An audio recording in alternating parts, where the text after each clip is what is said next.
Comrades and friends, Global Weekly News, serial number 139. Welcome, comrades. First, Dedan Kimathi's death anniversary. On 18th February, we remember Dedan Kimathi, the Kenyan freedom fighter and leader of the Kenya Land and Freedom Army, who was executed by the British colonial government on 18th February 1957.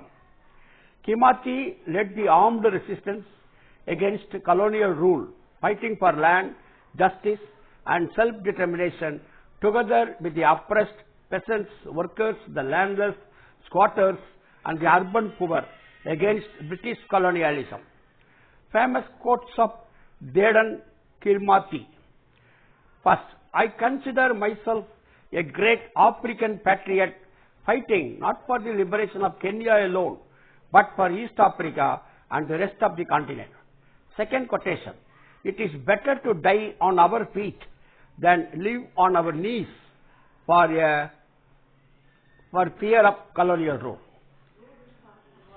Second item, after 49 years in prison, Leonard Peltier is finally free.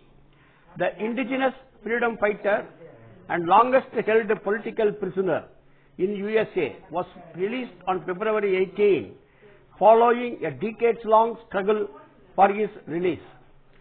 Leonard Peltier said upon his release, "Today I am finally free. They may have imprisoned me, but they never took my spirit. Thank all my supporters throughout the world who fought for my freedom." In his last days as President, Joe Biden finally heeded to the movement to free Peltier and commuted the sentence of the 80-year-old indigenous activist. In 1975, Peltier was sentenced for the killings, the so-called killings of two Federal Bureau of Investigation FBI agents. Peltier's supporters have maintained his innocence. So finally, Peltier is free. Leonard Peltier almost completed 50 years of prison in USA.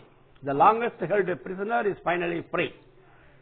Third item, comrades, Hamas-Israel ceasefire deal implementation. Gaza's Hamas leader Khalil al-Hayya announced in a recorded speech on 18th February that the movement will hand over 6 Israeli captives and the bodies of 4 dead others to Israel on 22nd February. The 6 captives are the last living captives that were scheduled to be released as part of the first phase of the deal. The first phase consists of 33 captives, including 25 living and 8 bodies. In return, Israel is scheduled to release 502 Palestinian prisoners this week. A total of 1,135 Palestinian prisoners have been freed from Israeli prisons over the past weeks as part of the first phase. Israel also decided to allow mobile homes and construction equipment into the besieged Gaza Strip. Fourth item, comrades, 3 Palestinian police officers killed. At least 3 Palestinian police officers were killed and several others injured in an Israeli drone strike that targeted them in Gaza's southern city of Rafah while they were securing aid trucks entering the besieged strip on 16th February. Since the ceasefire deal between Hamas and Israel came into force on 19th January, multiple violations committed by Israel have been reported. As a result of Israel's violations, Hamas had announced on 10th February that it was halting the release of Israeli captives until further notice. Fearing the collapse of the deal, Qatar and Egypt, which are the main mediators and guarantors of the deal, exerted pressure on Israel to comply with Hamas demands and stop its violations. Hamas accused Israel of blocking the departure of patients and wounded individuals through the Rafah border crossing. Israel prevented oxygen stations from entering the hospitals in the besieged enclave. Second phase of the deal will be implemented soon and negotiations will begin towards that. Fifth item, comrades, corporatization of agriculture in Pakistan. Resistance. Hundreds of farmers gathered at Beetsaw. Hello. Hundreds of farmers gathered at Beetsaw in Pakistan's Sindh province on 16th February to launch a sustained campaign against the government's attempts to promote corporate farming in the country. A recently announced project would build 6 new canals on the Indus River. The Farmers' Conference claimed the project will cost the livelihood of thousands of small farmers and adversely affect the local environment. The farmers gathered under the banner of Pakistan Kisan Rabita Committee, linked with the left-wing Haquq-e-Khalq party. They raised slogans against the so-called Pakistan Green Initiative launched by the state a day earlier and adopted a resolution demanding its immediate withdrawal along with the scrapping of the new canal project. The Farmers' Conference claimed 6 new canals of the Indus would affect the natural flow of the river and devastate its delta region by converting it into a desert. They also stated that the project would displace thousands of small farmers from their lands and widen the rift between the provinces of Sindh and Punjab. Leaders of left-wing party who claimed that the Cholistan Canals project will destroy the local ecology, displace farmers and affect the relationship between provinces. The Farmers' Conference resolution called the Green Initiative anti-farmer and accused the Pakistani government of selling the country's resources and compromising national integrity by succumbing to the IMF dictates. Pakistan Green Initiative was launched on 15th February as a joint project of the government and the army. The project is beginning initiatives such as Green Agri Mall and Service Company, which is expected to provide farmers with high-yield seeds, fertilizers, pesticides and fuel at a subsidized rate. It will also rent out expensive farm equipment such as tractors and drones. A total of 5,000 acres of land would be converted into smart agri farm. The government also plans to establish a research facility under the project. Leaders of left-wing party call the project yet another fraud that promotes corporate farming and military interests at the behest of farmers. He also claimed that the project would create divisions across the farming communities in Punjab and Sindh over the use of the river water Indus. The Pakistan People's Party-led government in Sindh has openly opposed the project despite being the main backer of Prime Minister Shehbaz Sharif's federal government in Islamabad. The party claimed that the proposed canals would take away Sindh's share of water and divert it into the Pakistan Green Initiative. This could lead to frequent droughts in the province, severely affecting the local agriculture and economy.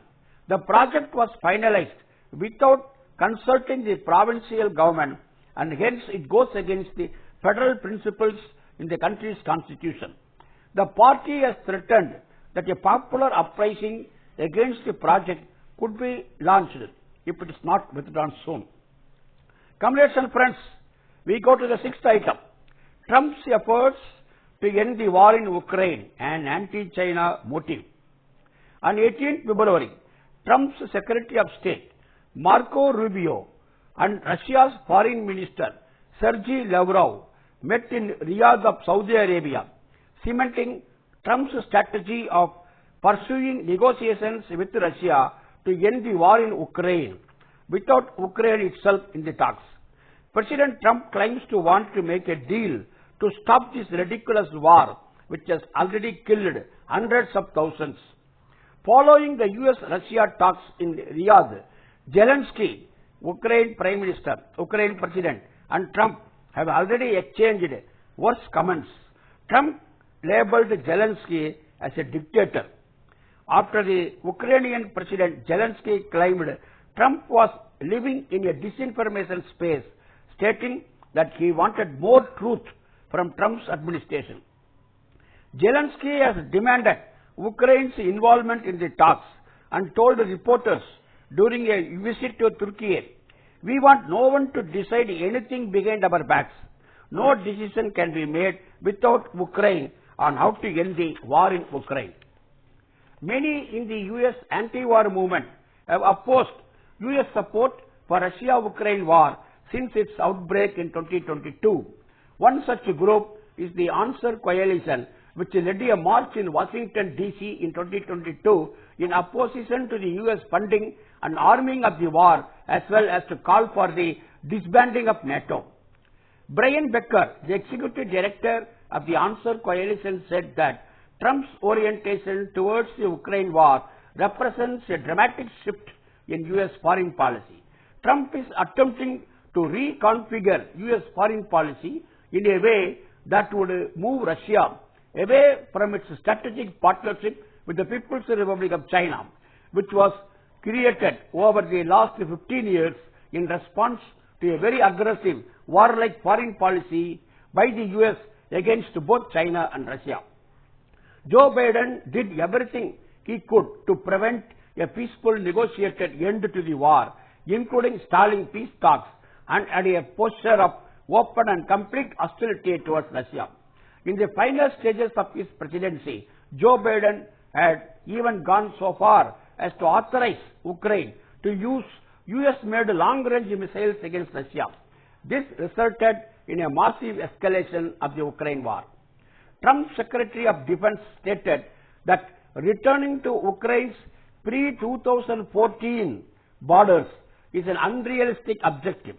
US does not believe that NATO membership for Ukraine is a realistic outcome of a negotiated settlement.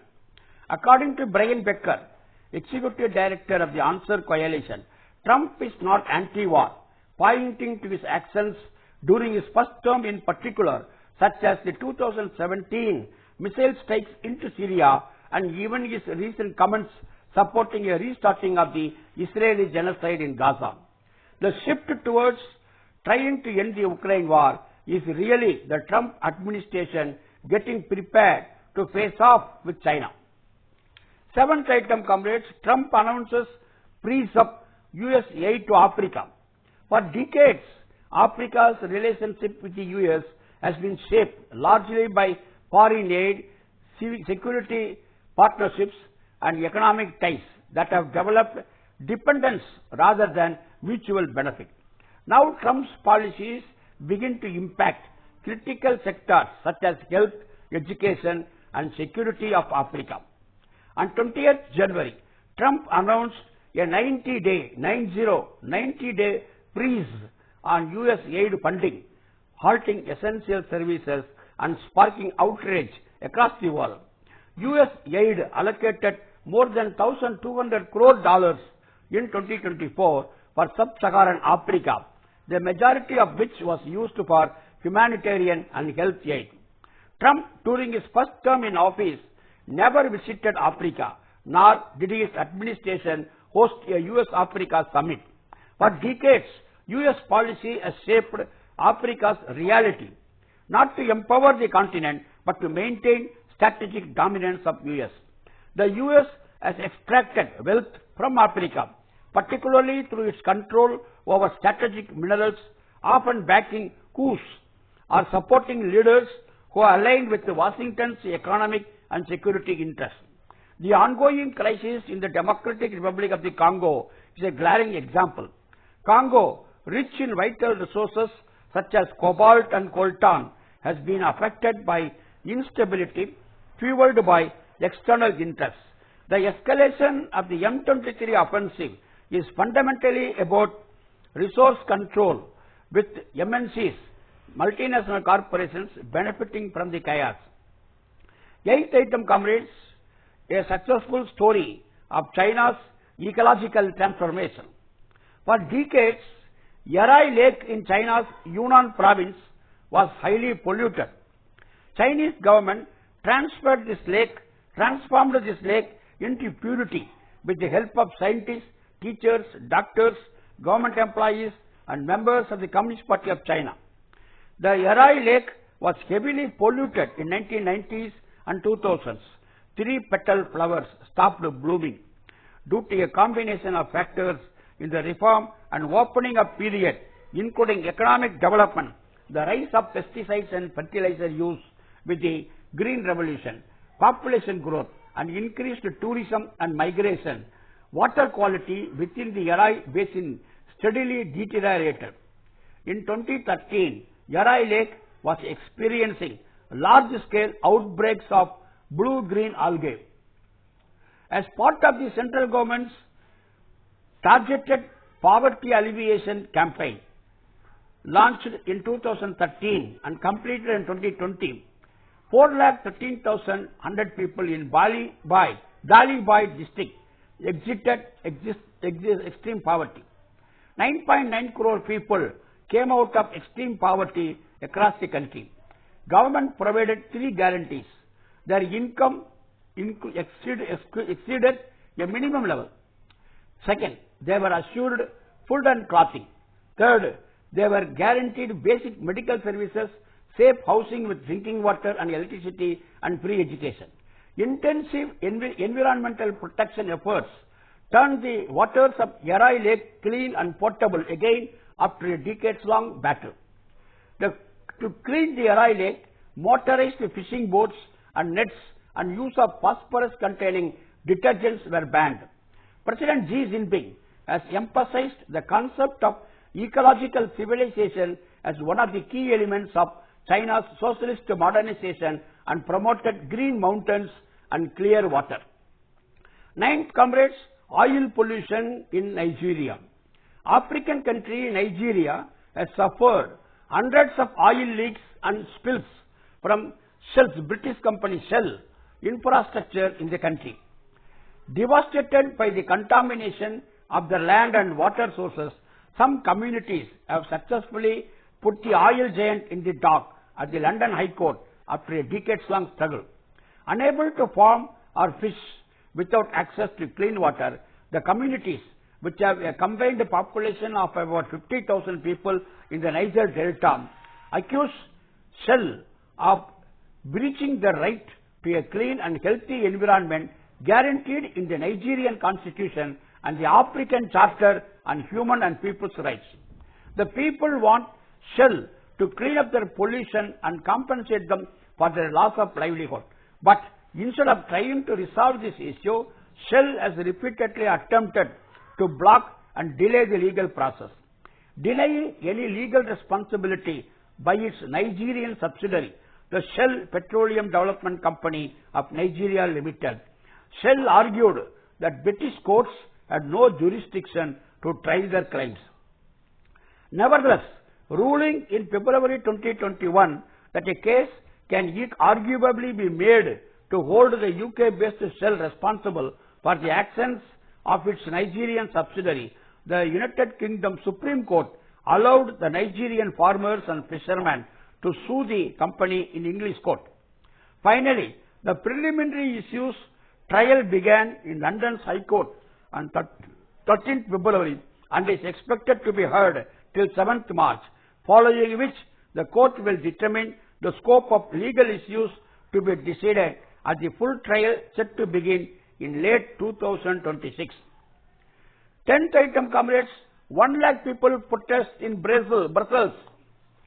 1 lakh people, led by trade unions, took to the streets of Brussels, the capital of Belgium, on 13th February to protest the anti-worker policies of the new government. The demonstrators demanded respect for labor rights, including pension policies that ensure dignified lives as well as the protection of the right to protest. So many people, firefighters, soldiers, child care workers, warehouse workers, etc., took part in the protest. Planned changes to the pension system would force many to work longer, including in physically demanding sectors like construction and healthcare, where exhaustion takes an yearly toll. At the same time, protections in the workplace would be reduced, including through the liberalization of night work and overtime, while social services crucial to workers' well-being would face severe cuts. Social movements announced new actions, including mobilizations on 8th March, the International Working Women's Day, and a general strike on 31st March.